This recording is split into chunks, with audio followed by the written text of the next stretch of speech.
कैसे हो? आशा करती हूँ आप सब अच्छे हो, मस्त हो, लाइफ को अच्छे से एंजॉय कर रही हो। आज की हमारी स्टोरी है सुपर लेडी अनिका की।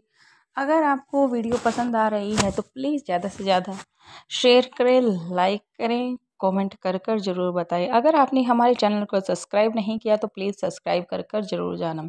बिना किसी देरी के वीडियो को स्टार्ट करते हैं। दमयंती देवी का किला। रिया का ब्लड सैंपल लेने के बाद अब सवाल था कि दमयंती देवी को ये सब सच जाकर कौन बताएगा। बड़ी ही मुश्किल से जाकर उसके चेहरे पर शांति दिखाई दी है। उसका जो रोता रूप देखने के लिए कोई भी रेडी नहीं था, लेकिन सच तो ये था कि उसे बताना भी बहुत जरूरी था। इसके अलावा ये बात दमयंती देवी तक पहुंचाने में जितना अधिक देर होती है, खबर उतनी ही खतरनाक हो सकती है।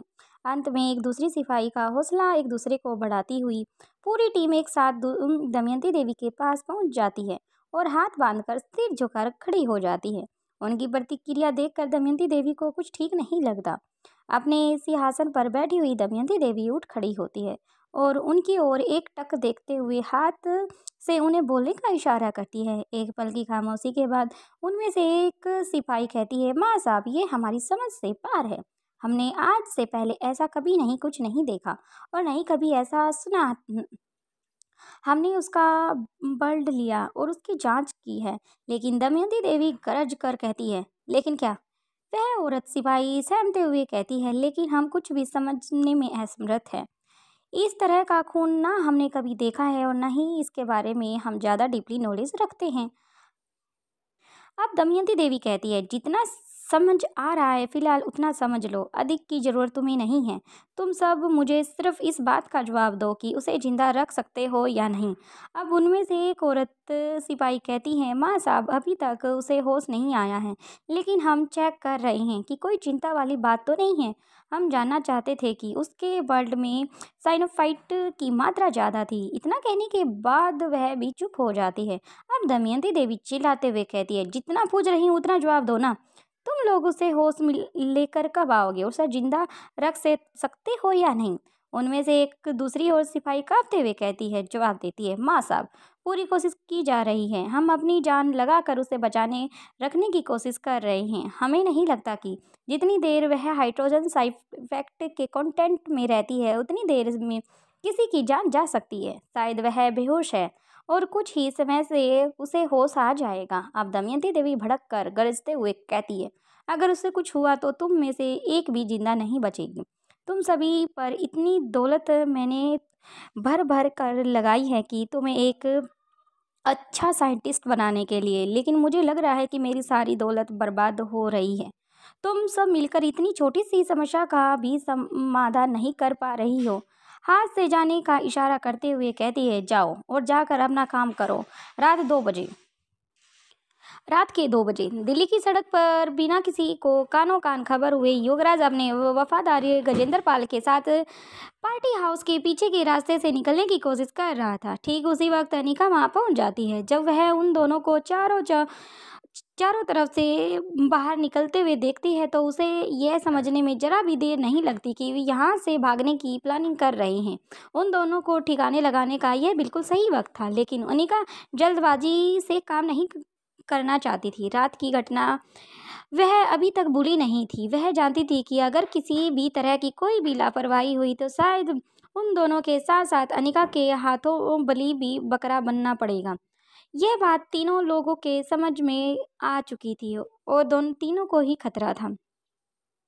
इसलिए वह इन दोनों का पीछा करने का फैसला करती है। योगराज अपनी सबसे लेटेस्ट और बेहतरीन गाड़ी लेकर निकलता है ताकि किसी भी विपरीत परिस्थिति में किसी भी तरह की मुसीबत से अपना बचाव कर सके, लेकिन यही करना उसे भारी पड़ जाता है। पार्टी हाउस से कुछ किलोमीटर दूर जाने के बाद एक सुनसान रास्ते पर अचानक से उसकी गाड़ी रुक जाती है। यह समय गाड़ी को गजेंद्र पाल ड्राइव कर रहा था और गजेंद्र पाल उसके साथ वाली पैसेंजर सीट पर ही बैठा हुआ था।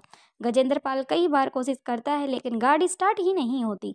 तब तक योगराज परेशान होकर कहता है, गजेंद्र पाल, क्या कर रहे हो तुम? हमें ये ये समय एयरपोर्ट पहुंचने का है, इस तरह से काम नहीं चलेगा। एक बार फिर बाहर जाकर देखो हमसे क्या समस्या है।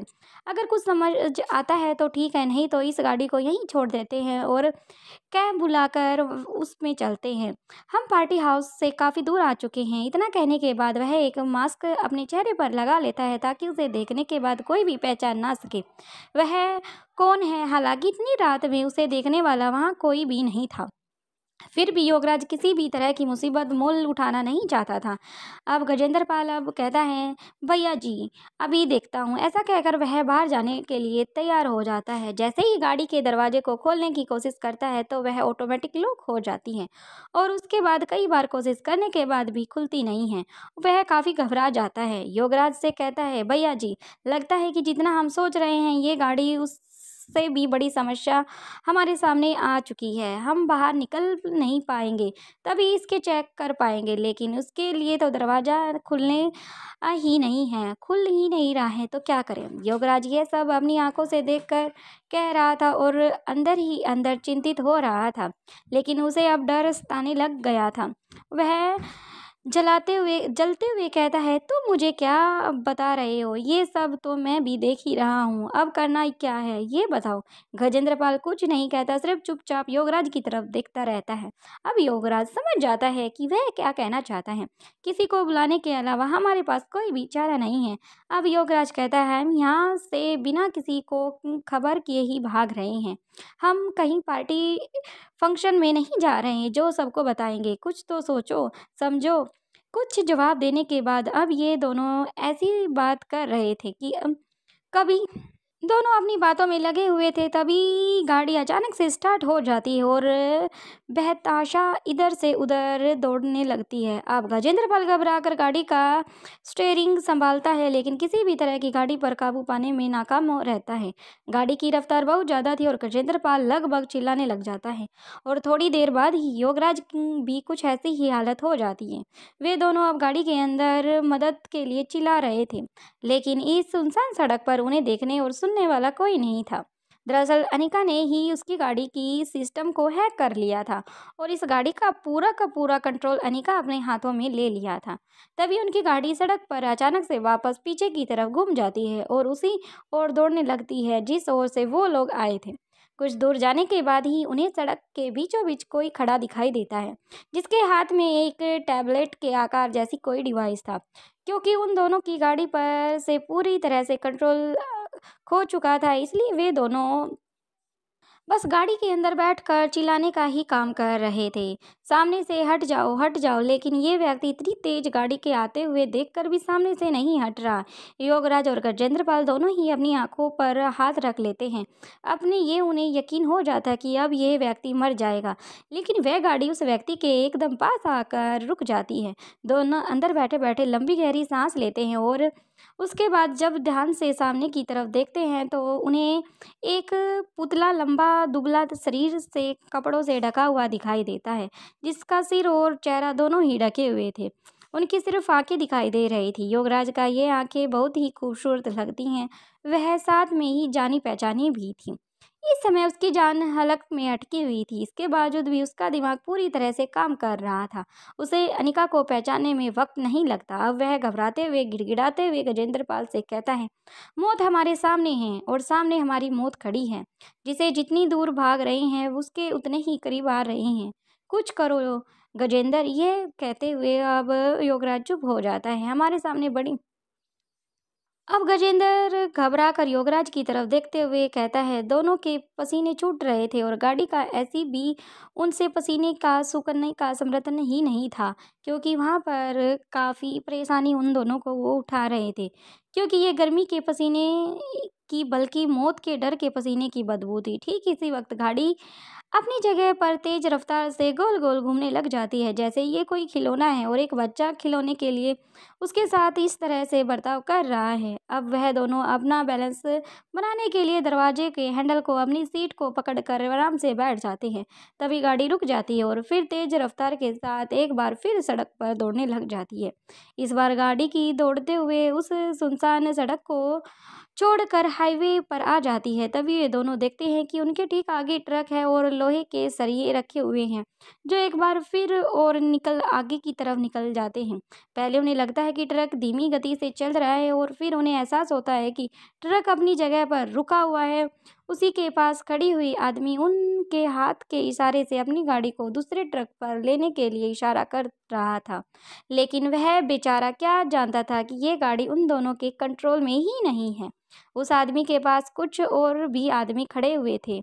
जब वे गाड़ी को दूसरे ट्रक पर जाने की वजह से इसी ट्रक पर दौड़ते हुए देखते हैं तो तेजी से दौड़कर पहले वाले आदमी के पास आ जाते हैं और कहते हैं, इन दोनों ने पी रखी है या मरना है, हमें नहीं पता। उधर गाड़ी के अंदर योगराज और गजेंद्र पाल के चेहरे पर डर की साफ साफ सफेद लकीरें दिखाई दे रही थी।